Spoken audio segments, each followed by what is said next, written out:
নমস্কার বন্ধুরা, বহুদিন থেকেই পশ্চিমবঙ্গের পার্শ্ববর্তী সমস্ত রাজ্যের বর্ডার বন্ধ। দিন দিন কমেই যাচ্ছে আলুর দাম। সরকারি সিদ্ধান্তে মাথায় হাত বাংলার আলু চাষিদের। হাজার হাজার কোটি টাকার ক্ষতির মুখে কৃষি নির্ভর গ্রামীণ অর্থনীতি। সম্প্রতি রাজ্যের বর্তমান আলুর বাজারের পরিস্থিতির ওপর রাজ্য সরকারকে নিশানা করলেন পশ্চিমবঙ্গ সরকারের বিরোধী দলনেতা শুভেন্দু অধিকারী। গতকাল তিনি জানিয়েছেন, রাজ্য সরকার সমস্ত চাষি তথা ব্যবসায়ীদের করুণ অবস্থার কথা ভেবে দেখে না। সাধারণ মানুষ মুখ্যমন্ত্রীকে ভোট দিয়েছেন বলে তিনি যা খুশি তা করতে পারে না। তিনি অনুরোধ জানান যাতে বর্ডার শীঘ্রই খোলা হয়। বর্ডারে ট্রাক বোঝাই আলুর গাড়িকে হেনস্থা না করার আর্জিও তিনি জানিয়েছেন। কটাক্ষের মুখে আলুর গাড়িগুলিকে নবান্নে নিয়ে যাওয়ার কথাও শোনা যায় শুভেন্দু অধিকারীর মুখে।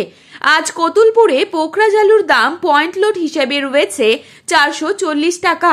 পুরনো স্টোরে জ্যোতি আলুর দাম রেডি হিসেবে রয়েছে আজকের দিনে 1000 থেকে 1100 টাকা কুইন্টাল হিসেবে।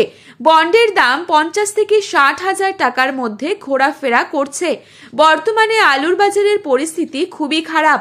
এখনই নতুন আলুর দাম তলানিতে ঠেকছে। তার মধ্যে ব্যবসায়ীদের দাবি, এই বছর আলুর চাষ নতুন করে 20 থেকে 25% বেশি হয়েছে সমস্ত পশ্চিমবঙ্গে। কিছুদিন পর যখন হিমঘরে আলু বোঝাই গাড়ির লাইন শুরু হবে, তখন তো আলুর বাজার আরো খারাপ হবে বলে সম্ভাবনা থাকছে।